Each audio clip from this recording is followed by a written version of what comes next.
Tonight's guest is a writer and journalist whose career has been a ceaseless battle against all forms of totalitarianism. A fierce proponent of Enlightenment values, he argues not only against religious extremism, but against the existence of religion itself. And as a polemicist, he's taken aim at everyone from Mother Teresa and Henry Kissinger to Bill Clinton and Michael Moore. In 2010, he was diagnosed with an incurable form of cancer. And I was invited to his house in Washington, D.C.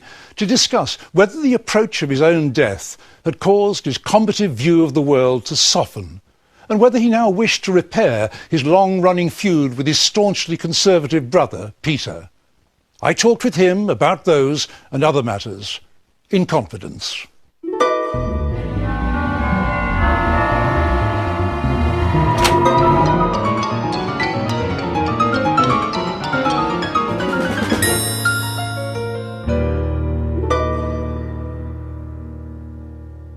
I was going to start off with some in-depth political question, but I suppose I really want to get the shit out of the way. How are you feeling?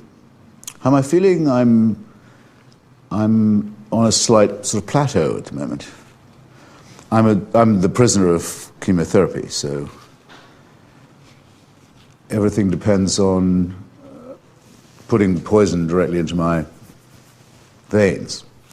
So sometimes if I don't feel terrible, I think, damn, it's not working.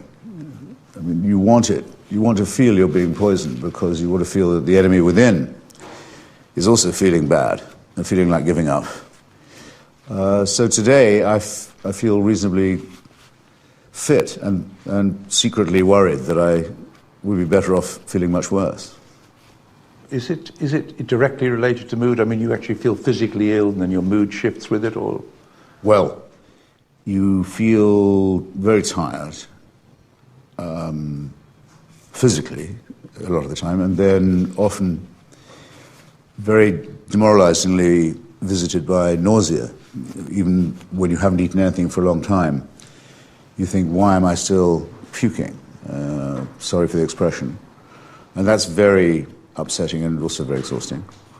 But copable with. The worst days are the ones where you have what is informally known around the clinic as chemo brain, which is fog in the head. You don't feel up to doing much. I can read still when I've got that. But even writing a small thing is quite difficult. Those are the worst moments, because you're afraid of becoming boring to yourself and others.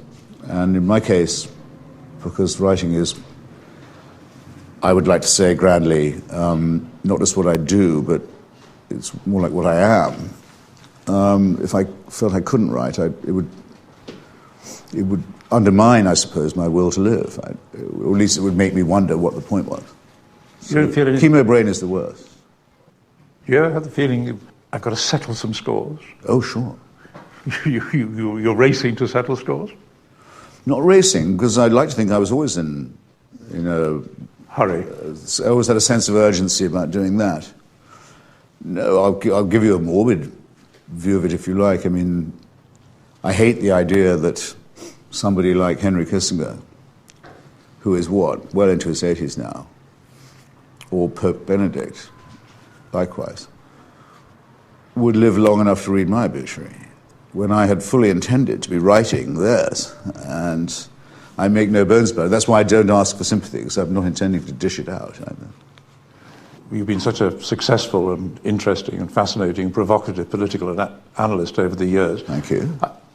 I wonder what feeling you have about America today. I mean, coming here, there's a sort of sense almost that America's lost almost the will to live. It seems to be sad and lacking spirit. It seems almost as though it's rolling over and waiting to be overtaken by China and by India. Yes.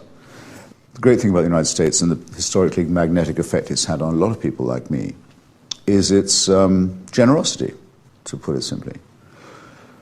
Broad-mindedness, curiosity, willingness to accept strangers, allow them to become citizens really quite easily, assimilate to their arrival. There's a tremendously cramped feeling now, mean-spirited feeling that was very much to be detected in the last election cycle. People talking in, what I would once have called, I suppose, sort of Dennis Thatcherite terms, curmudgeonly, but rather less amusing than him. Countries filling up with riffraff, country going to the dogs. President doesn't seem to be completely 60 nanas to the rupee, might even be a Kenyan. Petty, spiteful stuff of that kind, often from quite senior people. Hardly even deserves the name of cynicism or pessimism. It's just sour and nasty and boring. That's been a depressing reflection, yes.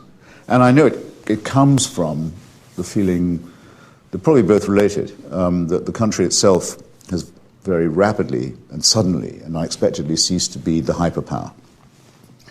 That at best it's one power among many. And second, and subliminally related to this, the feeling among, what shall we say, anything's too much of a generalization. Let's just say white Americans for now. The realization that they're not going to be the majority quite soon. They'll be the largest group, but they won't be the majority. Actually, it's already true in several states, and it's going to be true in several more. And no one quite knowing how to react to that. And all of these things are going to need very careful handling and require a lot of thought and reflection. And all I know for now is that there are several tones of voice in which not to talk about it, how not to address it. And one is by saying, the president is a secret Muslim, for example. Really unworthy stuff of that kind. Because I remember you give it's a very moving and a very affecting and contagious account of why it was that you decided to move to America, and so many of the attributes of America which affected you, which led to your move, almost the ones I'm talking about now, as perhaps disappearing. Let's talk a little tiny bit about, I think we're back to 1981, aren't we? And Mrs. Thatcher and all the various little elements which led you to decide that America was where you wanted to be. I didn't decide actually to emigrate to the United States till 1981. I remember buying a one-way ticket and leaving Heathrow that way and deciding that I'd become an emigrant simultaneously an immigrant. But long before that, I'd felt the gravitational pull of the American planet and came in the late 60s, early 70s. And yes, it was quite nice to find oneself condemned to cliché. It really was a land of opportunity. People really would not just invite you on short acquaintance to come and meet their family or stay in their place in upstate or by the shore, but they'd mean it. If you went to a bar, you didn't have to buy matches, and a particularly mean feature of pub life in Britain. You want matches? Yeah, it'd be 5p or something. No, we haven't got any ice. Here you have to ask them not to put so much ice in. And they wouldn't pour drinks through some wretched little optic. The barman would do his pouring for you. Whole different attitude. And so much of it, and so much room, and so much humour. Yeah, everyone's said it in their different way. I said it in mine. But these are, the ice in the drinks. Of course, the skyline of Manhattan. I'm just quoting from your book. And the music as well. The music was important. Certainly. In particular, for some reason, music about air travel.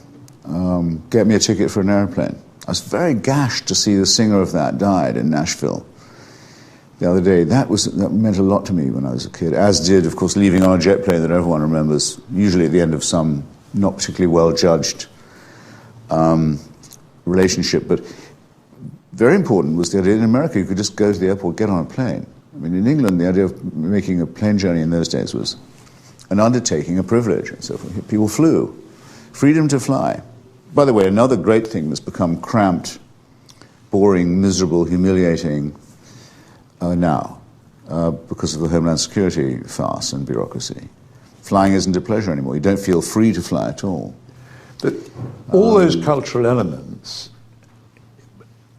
you also, I mean, they're lined up against almost an ideological background which saw America as an aggressor, as an example of almost the worst excesses of capitalism. Yes. I mean, there must have been an ideological shift which enabled you to come to America, apart from all those cultural particulars which you cite. Well, no, the ideological irony, as I would rather say, didn't involve a shift. It was more, to phrase it like this, which I think I do in the book, which was that the first president I remember was President Kennedy, and I hadn't been as impressed with him as most people were, and couldn't forgive him for thinking that it was worth killing everyone in the world for a squabble over Cuba. Still don't. Once was briefly famous for saying that, like everyone else in my generation, I could remember exactly where I was standing and what I was thinking on the day that President Kennedy nearly killed me, which was the missiles of October '62. Still don't take part in the kitsch generational sense of tragedy about his departure. I think the Kennedy family generally overrated. But anyway, that gives way to the, to me, in memory still, extraordinary brutish looking and sounding face and voice of Lyndon Johnson and his imposing,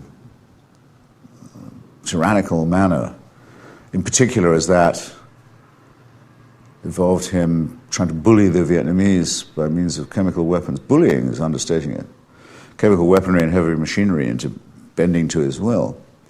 All of this, and the long denial to a huge proportion of the American population of the right to be considered human, really, and a terrible convulsion in the political sphere involving other assassinations, other dramas, that all this could be happening when I got here. At the same time as a major unjust war overseas, major domestic revolution within the borders, what was going on? Huge discussion on whether women should have the same civil rights or should be considered part of the same civil rights movement. Early suggestions that people of different sexual orientations might have rights too. Amazing discussions everywhere you went about every sort of psychosexual, socioeconomic, ethnic form of, people would say then, liberation was the key word then. Emancipation would be fine by me. Extraordinary that the country could manage to do all this at the same time. It was. And publish it all, and put it all in amazing movies like Easy Rider, or Bonnie and Clyde, and in imperishable rock moments and the songs of Bob Dylan. I thought, no, this, I could live here. I mean, my God, this is very serious. And also you had literary exemplars, didn't you? I mean, Yes. you record thinking about, well, Wilde, Auden, others who'd come here. And in the view which a lot of my sort of literary type friends would have taken when I was at Oxford in the late 60s, that America is sort of vulgar, crass, commercial, and so on, which no one would say it wasn't. But Oscar Wilde, most of all, wanted to come here and began to flourish perhaps even more in Europe once he had. Evelyn Waugh did some of his best work here. P.G. Wodehouse decided, having moved here, he'd never even visit England again. George Orwell, who was very suspicious of the American empire in the last few years of his life, replacing the British one, still most of all wanted to come to the United States and corresponded mainly with intellectuals around Partisan Review and magazines of that kind who would give him a home when he couldn't get one so easily in England. So all this was amazing. It was, again, I'd stress, welcoming, generous, open-minded, broad-minded, curious. I remember, I think it's in my book, a wonderful, beautiful female publisher taking me for a drink. I'd written practically nothing then, suggesting I might like to write a book for an American publishing house that you'd have heard of in some Sky bar in Manhattan. This was already good enough. I was 20. But her very solemnly suddenly saying to me, of course, the great advantage of you guys is that you have irony, which we don't. And I thought, well, I can't say nothing to that. But the best I'm going to be able to say is, well, apparently not. and instantly regretting saying so. And her looking just a little bit bewildered. I thought, I must be careful not to do that again. You remind me of what you also say. It's about, and you use the word, girls, women in America being forward. Well, yes. I mean, this I actually discovered in London for myself, that there was something different about American womanhood. Martin Amis in The Pregnant Widow most recently has sort of speculated that the real sexy ability of a woman can be defined as how much she can think like a man. Not in all things, but in the sexual relation. She can kind of picture what a man might be thinking. Very important. It seems to me American women were kind of born with that. And so had ideas of their own and would even make suggestions. You see me now, the slightly faded figure of a formerly magnificent mammal primate. But I used to have a really English reticence in that respect. I would always hope someone else would make the first move. I'd like to, or if I was going to make it, that somehow it had been cleared in advance. In a wonderful unspoken way, American women seem to sort of allow you to skip that stage. but the word English rose still makes me contract and retract as well, I have to say. It still does. On going back to the politics of it, because, I mean, you were in the International Socialists for a long time. We should explain this was a sort of left-wing sect group, which, well, I mean, I could probably allow you to characterise it, which, as it were. Happily do it. It was the word for it, rather understated, was not group or even groupuscule, let alone party, but a tendency. In other words, it was a thread in the argument over the future of Marxism and of a theory for the working class. And it came out of the left opposition. It's vulgarly called Trotskyist. I don't mind. It's a good enough shorthand for it. Which, in other words, from the only political tradition in Europe in the 20th century that had managed to oppose Stalinism, fascism and imperialism at the same time, and deserves some credit for that, and is associated with some heroic figures. Reading what you have to say about it, you're relatively kind and sympathetic towards it, because I've also spoken to your brother about it. Yeah. Compared to him, I mean, he now sweeps it aside as almost an absurd youthful indulgence. But you treat it quite sympathetically, insofar as some of the figures who are associated with it were figures you perhaps have gone on admiring, or you admired, if you like, the almost openness of it compared to some of the other left-wing sex groupuscules tendencies. Indeed. For one thing, the writers and essayists and fighters who made up our tradition, I mean, once you've taken out the sort of grand heroic figures like Rosa Luxemburg or Trotsky or Andres Nin in Spain and in Catalonia and Civil War, people like C.L.R. James, the brilliant Trinidadian polemicist and historian. His book Black Jacobins is the really authentic history of the Haitian Revolution and the historic importance of that. Also a great writer about cricket, by the way. All these comrades tended to be polymaths. Victor Serge, whose Memoirs of a Revolutionary anticipate Solzhenitsyn in what they say about the Gulag, probably was the man who first used the word totalitarian to describe the new symbiosis of Stalinism with more traditional forms of oppression. Yes, I mean, that was one of the... People like that. Yeah. That's who you were encouraged to read. This is still a sort of half-buried but still alive tradition, both in literature and in politics and in the history of ideology, and I think it's an honourable one, shouldn't be obliterated. And then its best-known figure, exemplar, in our culture is probably George Orwell, I mean, who at the time regarded those people as comrades, in some cases had friendships with them. One could add Dwight MacDonald, Arthur Koestler, a few others. This is a kind of red thread through the history of the 20th century that most people who are brought up to think in Cold War terms either don't or can't understand. It was an anti-totalitarian thread, wasn't it? Yes. I mean, because what IS did was to criticize the Soviet Union at a time when other people were making excuses for it, or suggesting it was going through a rather nasty phase, but eventually socialism would be realized. That's right. No, we thought the Soviet Union was beyond reform, and not only that, but we were fairly sure it couldn't last. I mean, if there was ever a conflict between the forces and relations of production, to borrow a Marxist expression, it was there. I mean, the bureaucracy couldn't allow people to think for themselves or to innovate in production because, or distribution or exchange, because anything like that, any sign of initiative, could be the death of the regime. Was actually more easy to analyze in Marxist terms, in some ways, than later Western capitalism was, because it was like a clockwork,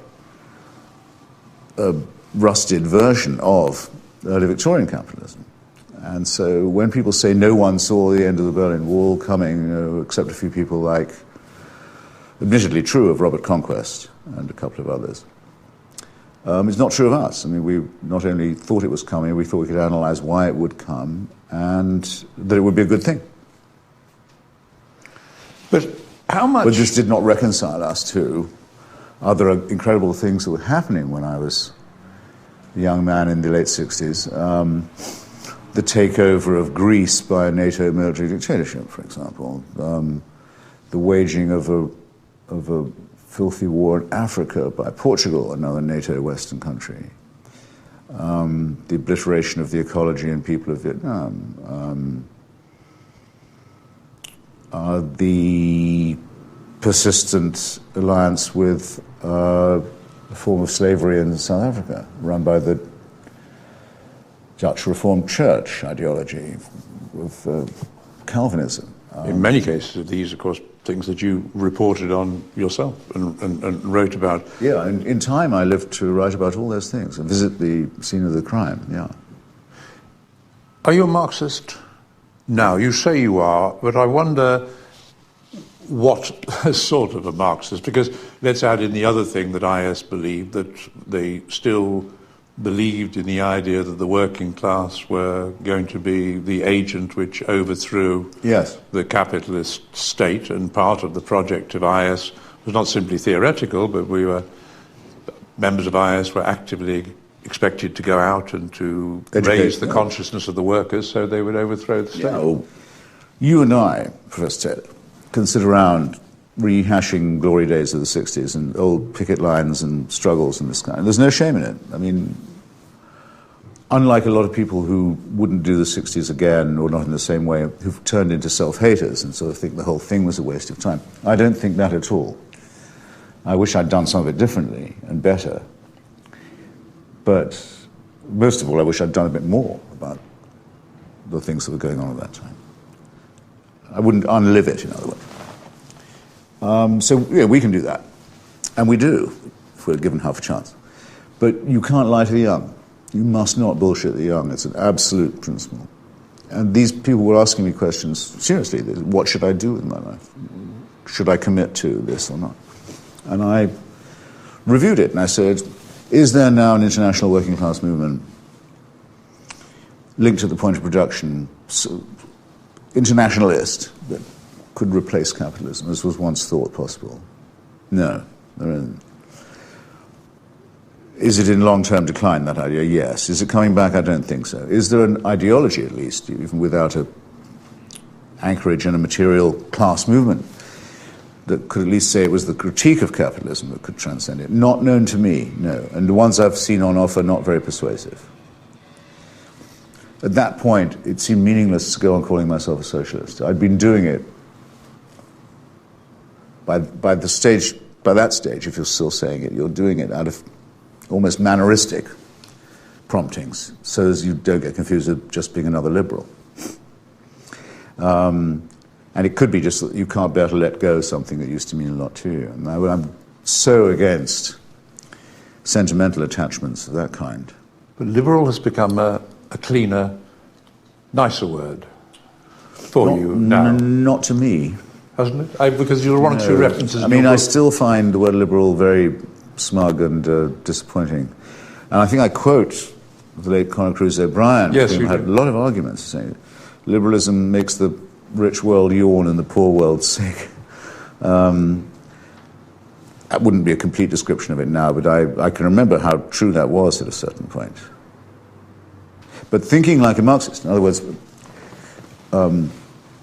seeing how the materialist conception of history does actually work, as explaining human motivation, as well as a lot of developments in the material sphere, banishing the ideas of the supernatural and the superstitious axiomatically,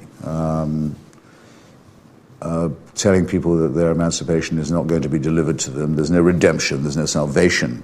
It has to be your own act of freeing yourself. All of this is very useful.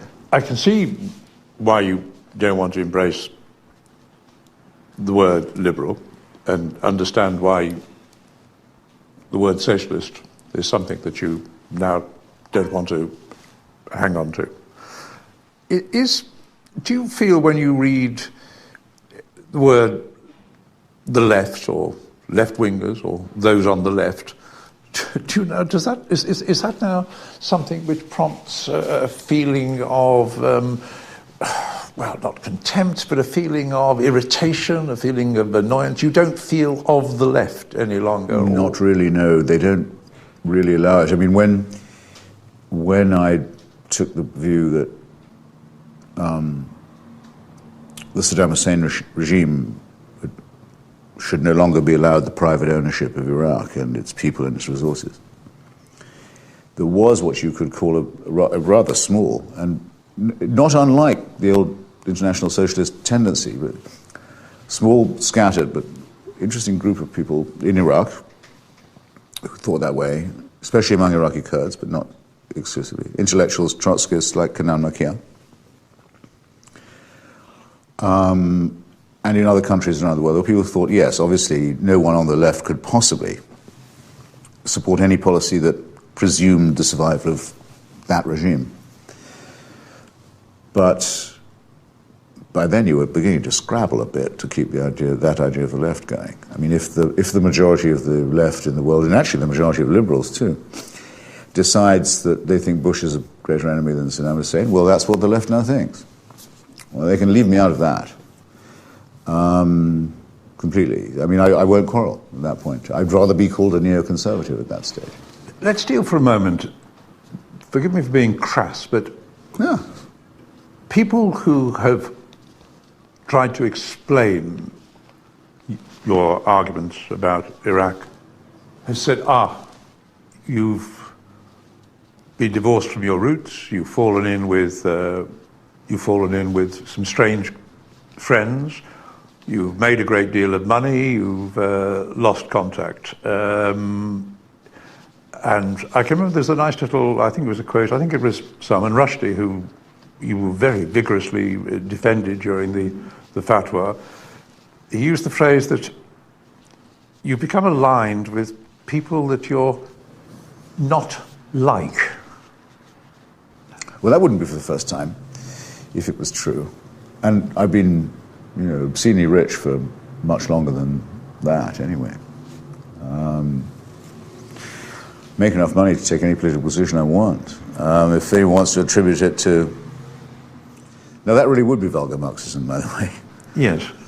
Well, Kenan Makia, the author of The Republic of Fear, which is the best analysis of the Saddam regime from class viewpoint, ideological viewpoint, analytical viewpoint, is exactly a brother of yours and mine from the 1960s left opposition. He was one of the best products of it. And it was his book, plus one or two others, that really laid out the case for regime change in Iran. If you're going to take sides in an argument that involves state power and diplomacy and war, well, then it doesn't matter whether you're me or Salman or Michael Moore or Harold Pinter.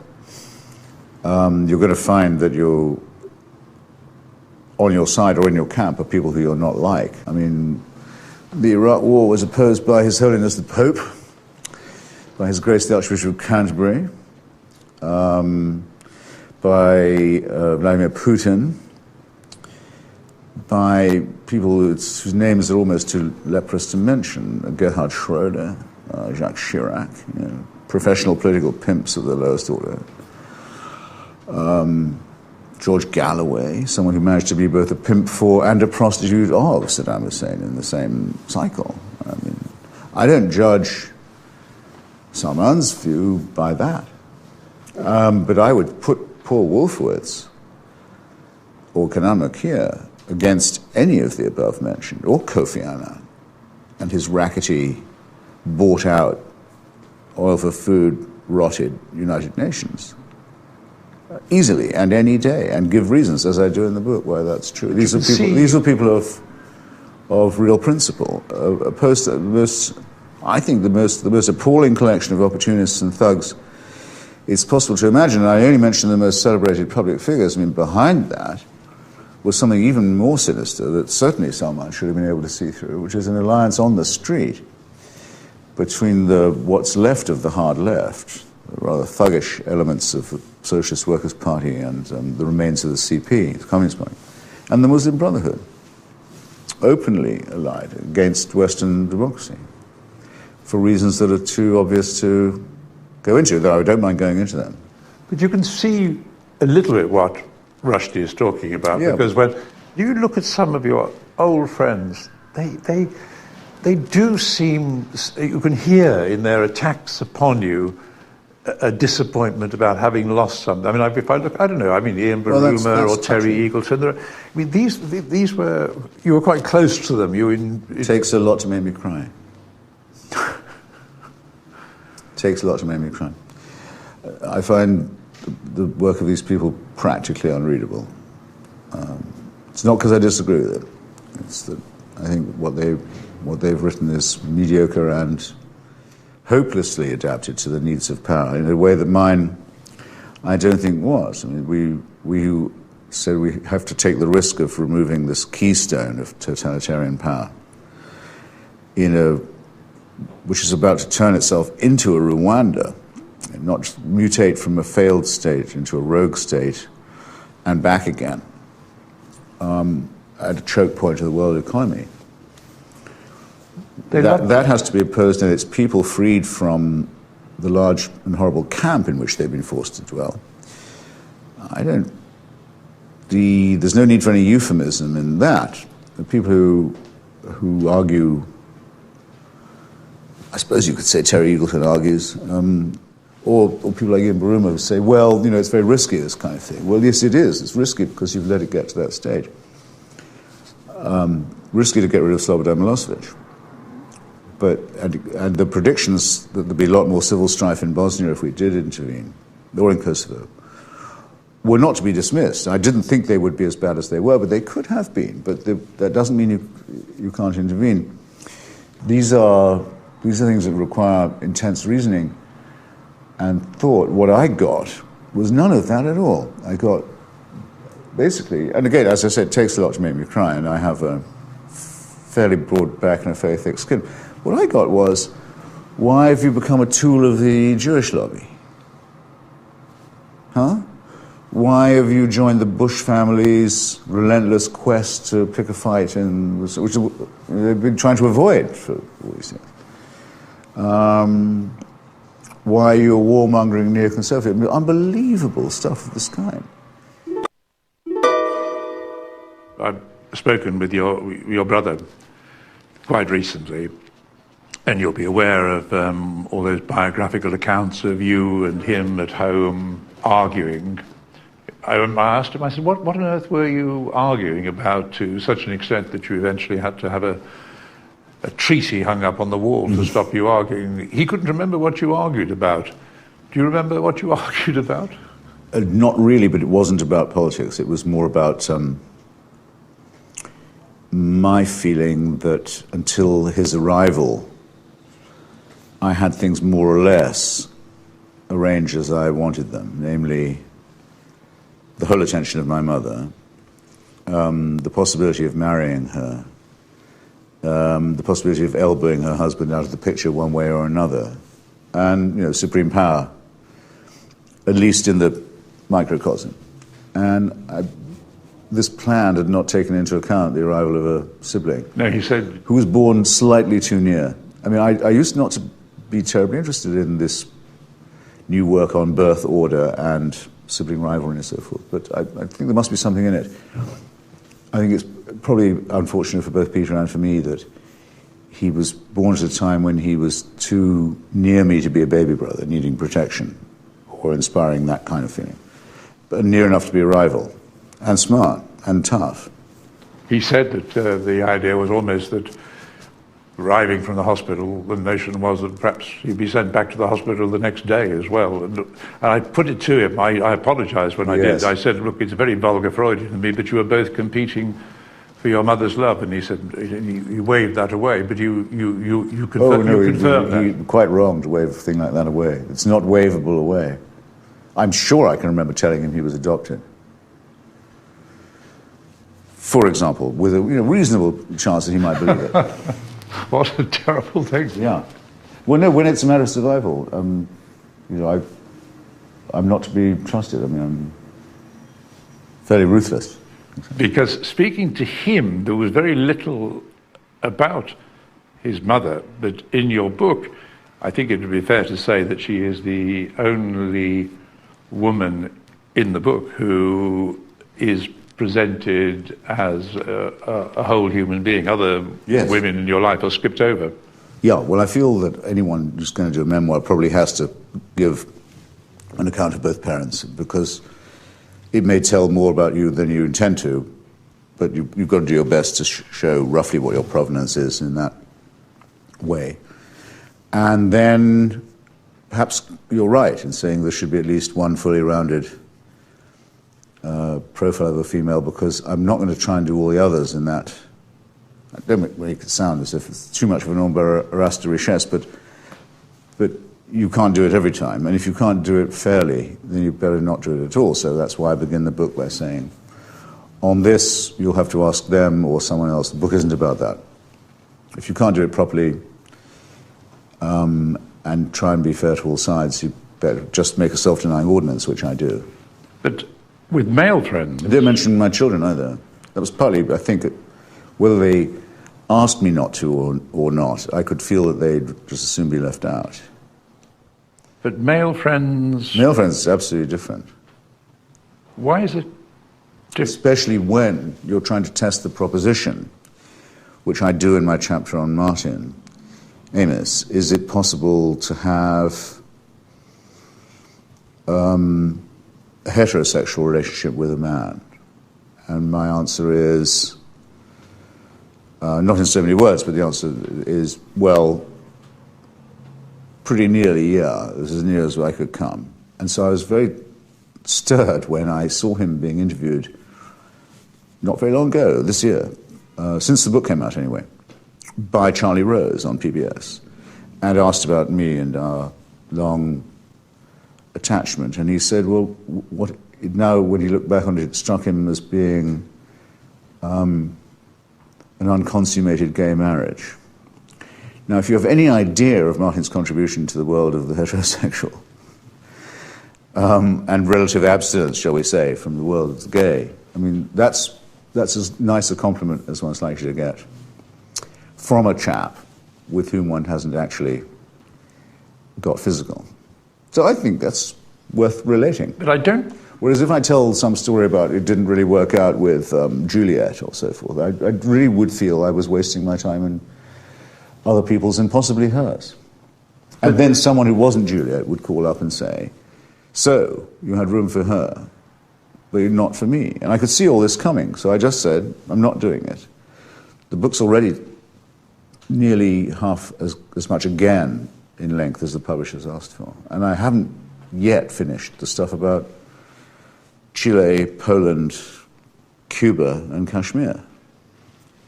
But a woman who read it... Look, the book is about the struggle of ideas as refracted through some, but not all, personal relationships. But it's about the struggle for clarity in the ideological world. I was trying to talk to somebody about you and your brother's views, and when I was doing it, it was difficult really not to avoid occasionally smiling at the ways in which to talk about the contradictions. When I was talking to him, and I was talking about the family, and I was talking about divorce, and I was talking about abortion, and I was talking about homosexuality. Do you recognize an affinity in the certainties that you both espouse? Do you recognize a complementary intolerance of ambiguity? Yes, I do. Because I've noticed that on things where we actually do agree, without checking with each other, I sometimes find that we often find the same kinds of politician repulsive, for example. Often for slightly different reasons, but there's the same feeling. How can anyone look at this guy, say it's Bill Clinton,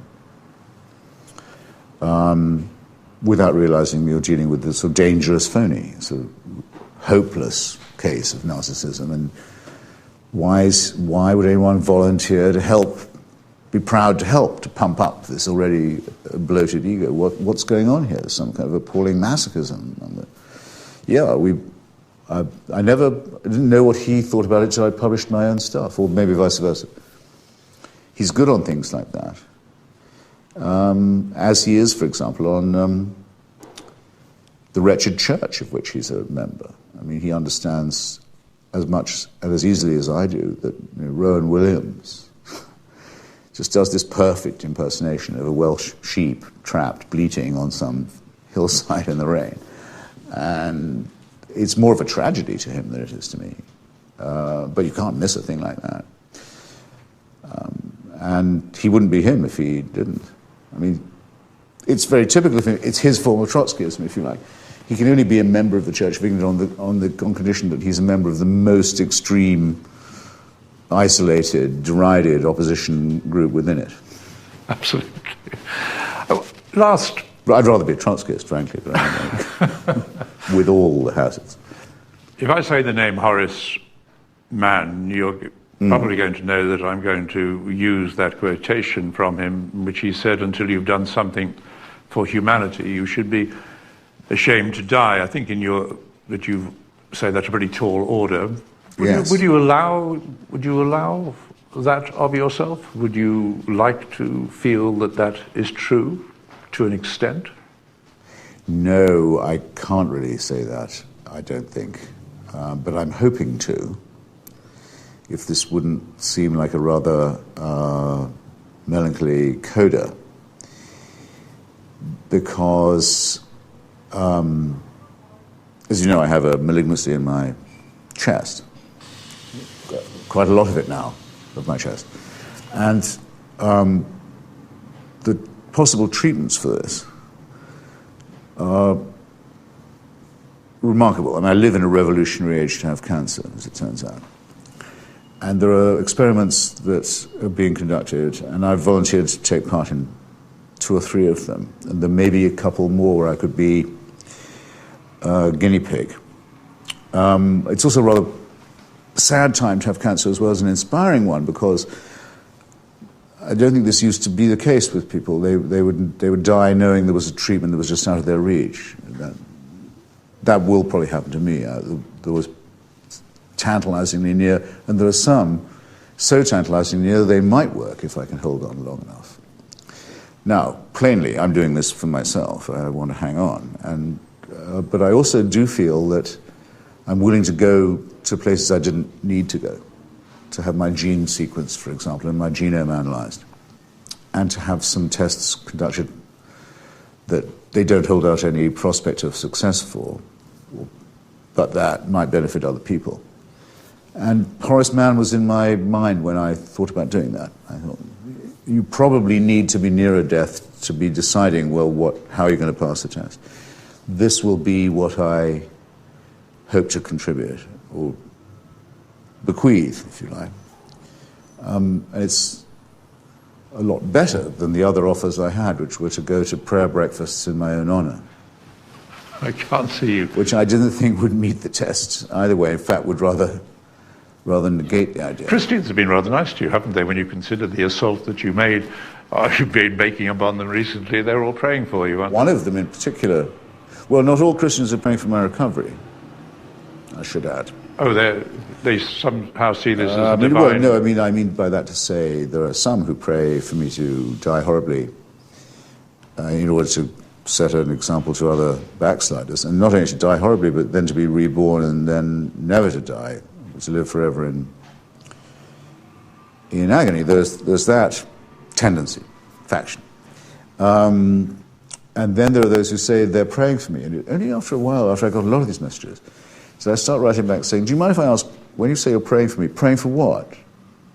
And many of them were honest and wrote back saying, praying for you to become someone who accepts Jesus as his personal savior. Not for me to get better. Or to get better plus that, but not only that. Well, I thought it was nice of them to clarify. But one Christian in particular has become very important to me and is, I think, a very exemplary person. You may have heard of him. He's called Francis Collins, Dr. Francis Collins. Well, he's the head of the National Institute of Health and the National Cancer Institute at the moment. And he is the man who was given the job in the 90s of completing the Human Genome Project and brought it in complete, ahead of time and under budget in the early years of the Clinton administration. A gigantic contribution to medicine as well as to our understanding of what we have in common with other animals, and is the final blow to all those who doubt that we are evolved rather than created.